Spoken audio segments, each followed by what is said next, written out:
বর্ষাকালে খড়ের গাদায় যেই ছাতুগুলো প্রাকৃতিকভাবে হয় আমরা সেই ছাতুগুলোকে খড় ছাতু বলি। তোমরা কে কী বলো কমেন্ট বক্সে জানিও। আজকে ওই খড় ছাতুরই পুরনো দিনের একটা রেসিপি তোমাদের সাথে শেয়ার করছি। এর জন্য প্রথমে কড়াই সর্ষের তেল দিয়ে ছোট ছোট করে কেটে রাখা আলুতে সামান্য হলুদ দিয়ে কড়াই ঢাকনা চাপা দিয়ে বেশ লাল লাল করে ভেজে নিয়েছি।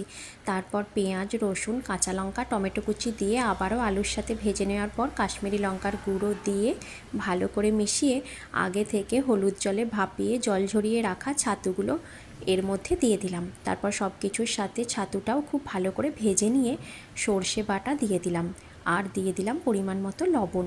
এইবার কড়াই ঢাকনা চাপা দিয়ে 5 মিনিট রান্না করে নেব। 5 মিনিট পর কড়ার ঢাকনা খুলে একবার নেড়ে দিয়ে 1 চামচ সর্ষের তেল দিয়ে আবারও 2 মিনিটের জন্য কড়াই ঢাকনা চাপা দিয়ে দেব। কড়ার ঢাকনা খুলে ছাতুটা বেশ ভাজা ভাজা হয়ে গেলে গরম ভাতের সাথে পরিবেশন করুন। এই পদ্ধতিতে একবার ছাতু ভাজা বানিয়ে দেখুন, খেতে দারুণ হয়।